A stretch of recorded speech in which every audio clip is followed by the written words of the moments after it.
Now I invite the second speaker, Mr. Dr. G. Poyamoli, Pondicherry University. The title of his talk is Eco-Technologies for Municipal Solid Waste Management in Coastal Areas and Action Research Framework. So I will request Dr. Poyamoli, since our lunch is coming ahead, so try to limit deliberation within 10 minutes if it's possible. So, good morning to everybody. I must thank the organizers for inviting me to come over here to present a proposal on integrated solid waste management in coastal areas. So most of you will be wondering why I have chosen coastal areas. Coastal areas actually are having several sectors. We have the tourism, we have the institutional sector, we have the industrial sector. It's the concentration of all these sectors. And you get a mixture of solid waste, different kinds of solid waste. And the income level is often very high. Poverty level is also there. There are poorer communities, slums are there. So this particular region, coastal region, is not really focused in most of the solid waste management research. And so there is a kind of a lacuna which is there from the point of view of management issues, not from the technology point of view. So I have chosen two regions. One is Pondicherry, a small region in the south, and another one is Mumbai region, which is there in the north, which is much bigger and which has large number of slums. And this is the uniqueness of the project is that we are going to have kind of a partnership with local governments, because based on my own short experience, I have a firm belief that nothing can be done without the cooperation of the local communities as well as the state administrative machinery and the civil society. So it is going to be a kind of a partnership project wherein we are going to involve all these people, and this will be done in collaboration with NERI also. So I'm not going into all the details.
So this is a picture of the Mumbai, and then one important issue to be considered.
And I will take you on a pictorial journey as on today, what is the coastal region. It is littered with solid waste, all kinds of solid waste. No coastal region is spared, even the mangrove region also not spared. They are dumping the solid waste. It can be building waste or the plastic waste. So this is again a coastal area, and near a coastal area agricultural land, you can see the solid waste that are being dumped over there, and a huge amount of waste that is dumped on almost all possible places. Wherever a vacant site is there, a dump site, huge potential for recycling the waste provided we segregated source. The market waste, and then sanitary workers, at times they use the protective gear, sometimes they are not using it, most of the time they are not doing that. And they have a buffet like us, the goats and the dogs. And one important issue in Pondicherry, as in any other city, is that all types of waste are mixed, biodegradable with non-biodegradable, biomedical waste with non-biomedical waste until very recently. So this is another issue to be considered. So all the problems are already discussed about. I'm not going into all these issues, but one important issue to be considered here, as I've already told you, is how we can link the conservation of the environment with the livelihoods of the local communities along with the solid waste management. That's going to be the focus of our research. This is our dump site at Karvadikuppam. You can see the mountain of solid waste and the type of problems you can encounter. And until very recently, biomedical waste were also coming here. Now we are having a separate biomedical waste treatment facility, common treatment facility. There are unique type of waste which nobody is bothered about, like septage waste and e-waste, so biomedical waste. So these are the wastes which we will be dealing with also. This is the status of affairs in Pondicherry now. Just burn it like in any other place. And this is in Mumbai. You can see the solid waste are being dumped on the beaches, and opentification is another problem. And most of us, we think that it's a nuisance and nothing can be done about that. But there are possibilities where we can go for appropriate technologies like EcoSon toilets, where we can generate the compost and then solve the problem of the sanitation also. This is another issue where the solid waste are being dumped on the roadside. So the objectives, to be frank, are we are going to actually critically evaluate the existing policies and plans of the state government and how far it is feasible, what are the difficulties faced by municipalities, and how we can think in terms of solving them by sitting with different kinds of stakeholders. What are the problems felt by different kinds of stakeholders? It can be local people, it can be municipal workers, it can be the government agencies, pollution control boards, etc., etc. Characterization quantification is already being done by several people. This data has to be collected and looked at it so that we can go for what is the best optimum kind of least cost technology for a particular type of waste, and then we have to go for that. We cannot have romantic ideas about only composting or waste to energy, so we have to think in terms of what is the best way of dealing with a particular type of waste, because economics of scale is also very important. And we have to do health assessment, risk assessment of handling and transportation of waste and treatment of waste, and that also is another issue to be considered. And then based on each and every type of waste, we have to think in terms of going for a pilot trials, and then based on the technology that is already available, we have to see what type of technology is best adopted for a particular type of waste. And there are several eco-technologies available, starting from EcoSon toilets, and we have the value-added composting, etc., waste to energy, etc., and we have to see at what scale and where it can be applied. We have to go for that, not just blindly following only composting or only waste to energy. And one important model I have come across in other sectors, for example, community-based co-management is a model that is there for mangrove management and other environmental protection, or for watershed management. I think that it is an ideal model for solid waste management also, because leaving it to the communities alone is not going to be more useful, or leaving it to the government alone has failed. So we have to go for a kind of joint management for the solid waste. That's going to be a community-based co-management model we want to try. And then, of course, methodological issues, as all of us know, will follow the standard methodologies as well as involving the various stakeholders so that, from a sustainability point of view, the ownership must be there. So we have to think in terms of how we involve the local communities, including the rag pickers and other people, how we can go for a sustainable supply chain analysis, how we can add value to the waste, and then go for composting, go for organic farming, and then even some extent we can even link it with the tourism also, because these two places, Mumbai and Puducherry, are attracting a lot of tourists. And tourists really want organically grown food, and there's a possibility for getting some income out of that.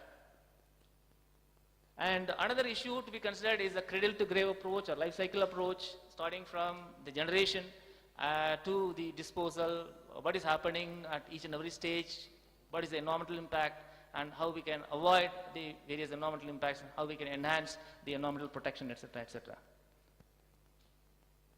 So there are various tools. I don't want to go into all these details. Most of you already know these tools, standard tools. We will be using all these tools to monitor what is going on, so that we will be able to implement it elsewhere. The idea is that we'll be selecting selected wards first, or selected municipalities first, to see that these technologies are really implemented with full cooperation of the local communities. The real challenge is, as all of us have realized, the segregation of the solid waste at source.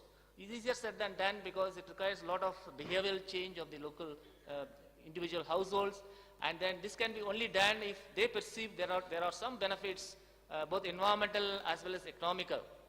And this can be easily demonstrated at maybe one ward first, and then there should be a demand from Dr. other wards. Poyamoli, In such a way it should be done. Dr. Poyamoli, please. Please finish your lecture by 2 minutes. Yeah. You just mentioned that what are your major findings and results. Okay. Okay.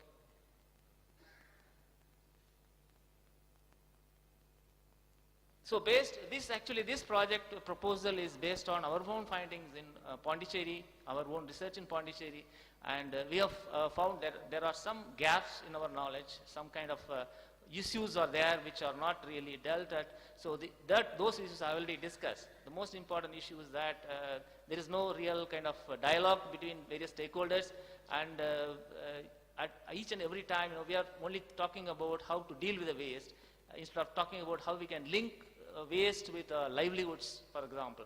So that is one issue I want to consider in this particular project. So these are the various project steps that are involved, like from the point of view of raising awareness to participatory monitoring feedback. Everything is detailed here. And the selection criteria we have to go for, I have told you about how to select the ward. First of all, the cooperation level of the community, the awareness, to support, and the political will.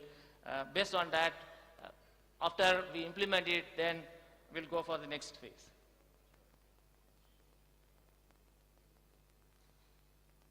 So there are several technologies available. This is one technology which I have found out, which is very, very simple. It's Kamba, where you can go for solid waste management at a household level. And there was another gentleman also, I think he's still here, that we can go for a small pot. There also we can go for solid waste management at a household level and generate some new organically grown food at the household level. So this, I think, may be interesting to most of you. I have found out on the internet, and I've downloaded this paper. This is a very interesting paper. Those people who are working on solid waste management, this is giving you a kind of a framework and methodological approaches for integrated solid waste management. So this is going to be our focus. This is a framework for our research that we'll look into all these aspects like environmental, political, institutional, social context, cultural context, technical context, and economic context. These contexts, most of the time, in most of the projects, they are only looking at the economic context. They are not looking. They are only looking at the political context, and they don't look at the other context. So our focus will be on all these contexts, and we want to go for looking at the systems perspective. So this, I think, already discussed about. That's another innovative approach we are going to have is, apart from ecosan, we can go for biochar, producing biochar, and using biochar, we can go for other advantages like it can be biological, it can be physical, or it can be chemical. So feces is another interesting resource which can be used. So here it shows actually the use of feces and urine. So terra preta sanitation technology is another technology. Perhaps we can discuss about it later, which can be used also. in some of the areas.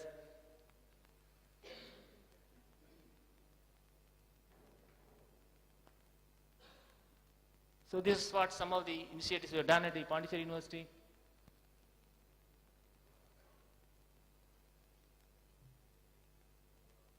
Thanks. Thank you, Dr. G. Poyamoli, for nice presentation about these eco-technologies. You have done really good work, but it is not possible to discuss everything in this forum because a lot of things are there, and you have to also give the chance to speak by other speakers. So I'm sorry for intervening your speech. Now